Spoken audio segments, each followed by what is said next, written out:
So there were a few restrictions. I remember that I was not able to go on vacation like everywhere. It was very unique because it was like an island in a way, with the wall all around it. And you couldn't go there, you had to take certain highways. There were only 3 highways that you could drive on to get to West Berlin. I think it was actually pretty difficult for my mom.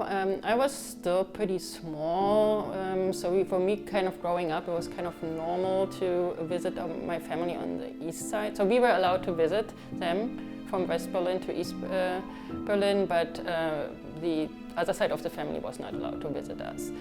And I never got to see them outside of the GDR, so they had to come to visit my grandfather living in the East German part, and I could never go and meet them because there was this borders that we could not cross.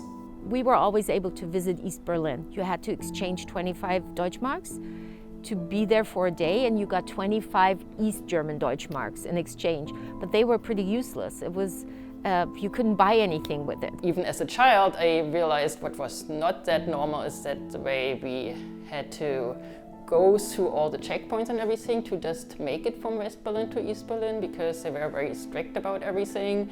They would basically take the whole car apart. They would take the seat out to make sure that no one was hiding under the seat, open the trunk, of course. Someone would crawl under the car to see that no one is like hanging on to the car. So we wanted to visit our families in Poland. It was outside of the GDR, and they made it hard for us to go there to meet our family. You can see through here, and in the far, far distance, there's another little piece of a wall. If they were able to kind of climb that first wall on the East German side, there would be that entire field of mines and stuff. So once we were on our visit to our family again, and my mom had completely forgotten that the newspapers were in the trunk. And of course that was one of the really strict rules, that you were not allowed to bring any Western propaganda to East Germany. So as usual, we stopped at the checkpoint, we got searched as we always did. They opened the trunk and they found the newspapers. And so we were immediately escorted into like an interrogation room, and I was like super scared because they took my mom away, they left me there for a moment, and I thought like she would go to jail and they would all get arrested, and it was super scary. My brother was 2.5 years older as I am, because he was very smart in math. So his math teacher wanted to give him a higher education, but they said, well, if he wants to do that, his parents needs to be in the party. So my brother was not allowed to go to a higher school. They were just basically supposed to follow the rules of the regime and tell people that communism and socialism was the right way to go and the West was bad, and they were just trying to get them, things like that. You can't go to school with something from the church. And my parents had to come to the school to get this little prayers book, which was weird and strange for me, but my parents said like, well, there's this, you can't mix it, so it's against the systems. But I remember at certain times there were other people around, and we would talk about stuff, and they would say, no, you can talk, like, don't talk about this right now, because there were other people around, or sometimes they said, oh no, be careful, because from this window the neighbor could be listening, or something like that. When I was in first grade, I had a little like newspaper for first graders, and there was a picture in it, and the picture was showing a monster, and someone was running away from the monster, and I saw a little speak bubble, and it was called help, so there was help in there. That was my first expression to English, I would say, and it gave me the impression that, okay, Western Germany is bad and America is even worse. And they were not allowed to watch any TV from West Berlin, and for most of them it wasn't actually too difficult because they could get it over the antenna, and a lot of people would, but they kind of make sure that they close the curtains and everyone is the room is dark so that no one knows about it, but a lot of people did. So that's why a lot of people actually did know what was going on, but they were not supposed to, and they had to make sure that none of the neighbors would find out. So there was a lot of hiding stuff, I would say. So in our eastern part, we just were living in this little bubble. So my generation grew up political just because there were so many changes. So we were a young age, so that contributes to influence like how you see things, I guess, and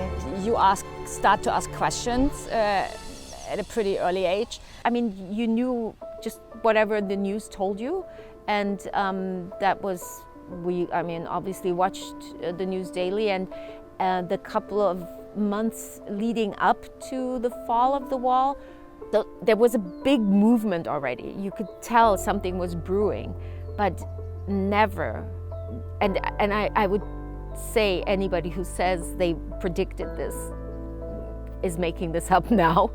Nobody would have predicted that it would basically fall that night. It was unusual when I woke up in the morning, so because my parents had the TV on, which we never had.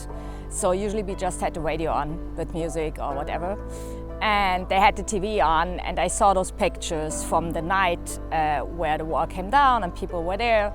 My dad came over to my room and he was just making jokes. He was like, "Hey, why don't we go on the weekend over to my uncle's place in West Berlin?" And I'm like, yeah, of course. Because I know it's impossible, we couldn't go there.